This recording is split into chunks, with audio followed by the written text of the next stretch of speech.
3a. What are the functions of port numbers in the TCP header? Why does TCP header include both source and destination port number?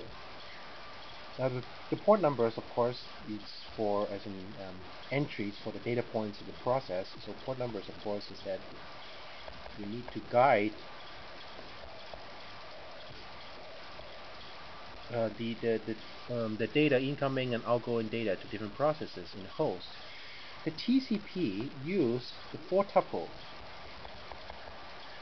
which includes the source IP,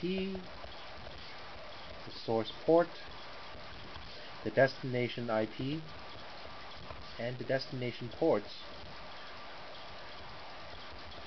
for multiplexing and demultiplexing.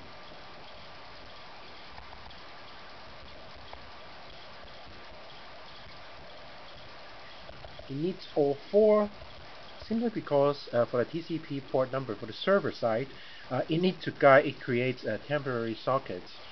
So it needs to all the four tuples to distinguish different temporary sockets for different clients.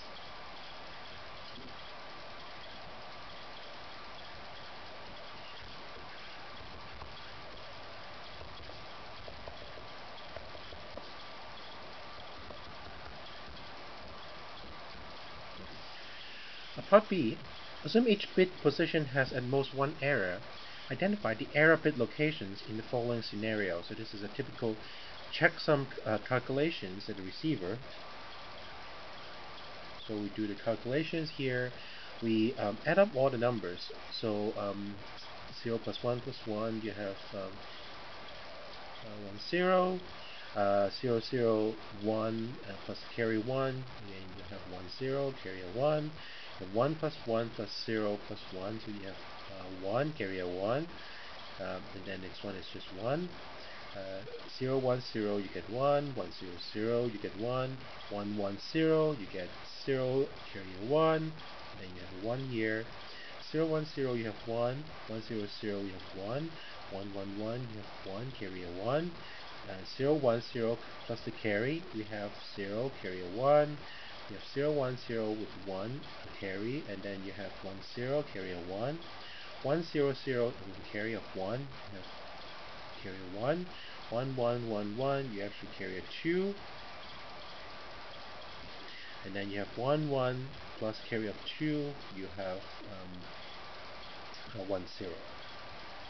It's a carry 2.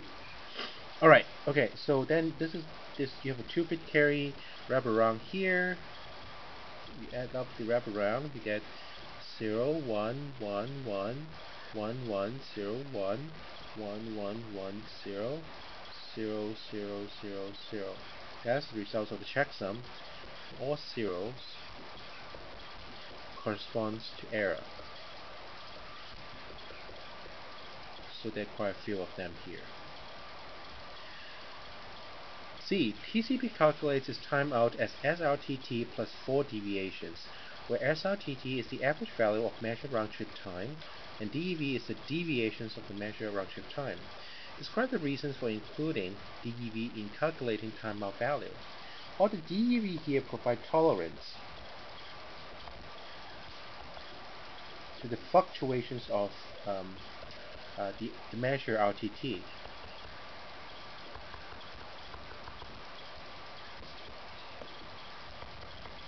Okay, so because we need this type of tolerance so as we don't time out,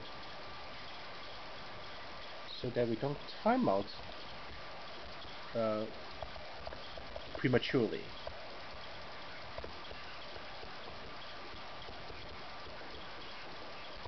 Okay. Part D.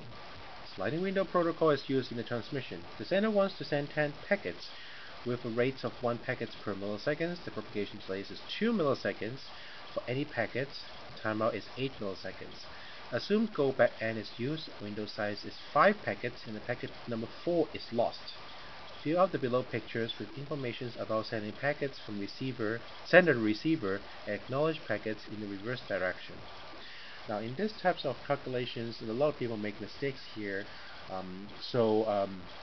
In this kind of calculations, the senders need to keep track of most important things is the window, because it's a sliding window.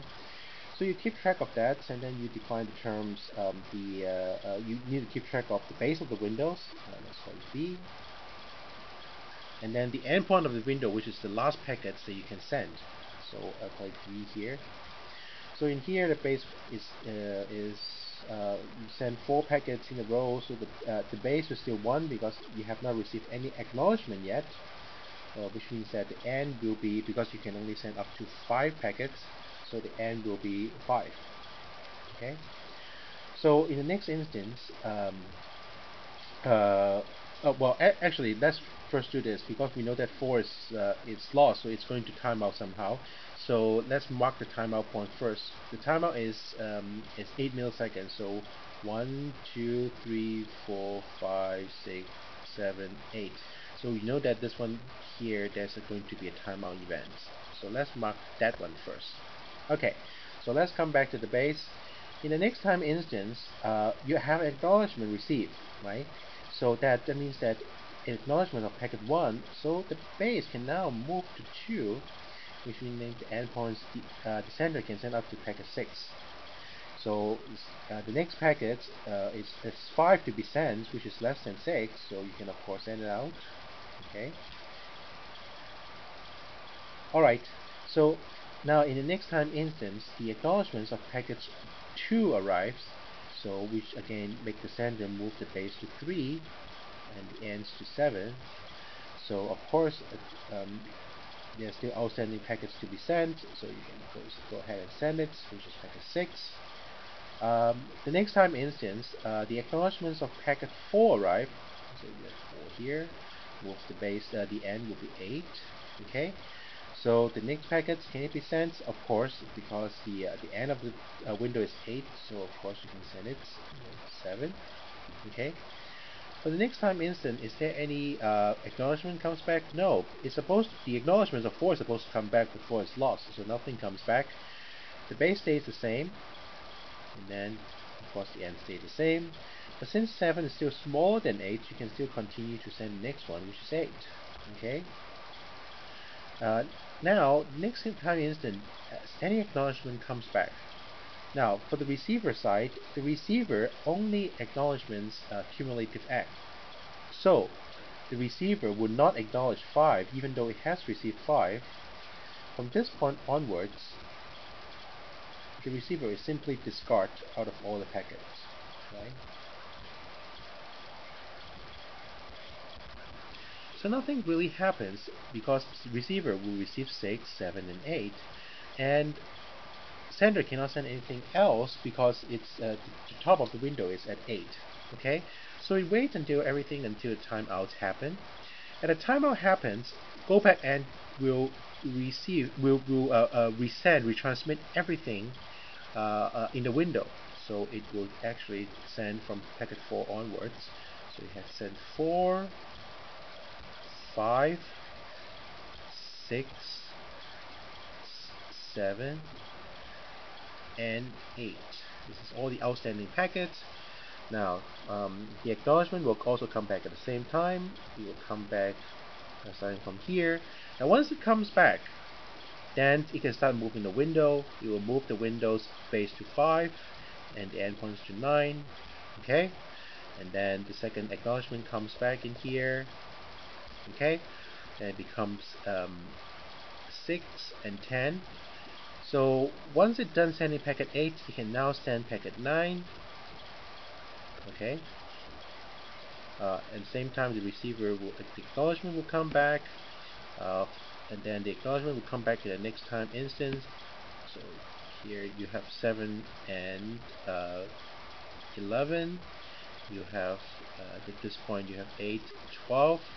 That means that you can send the last packet 10. You have 9, 13 here, but then you have 10, 14. Again, the 10th packet is the last one, so it would not be. It would stop sending it, and then wait until the last acknowledgement comes back.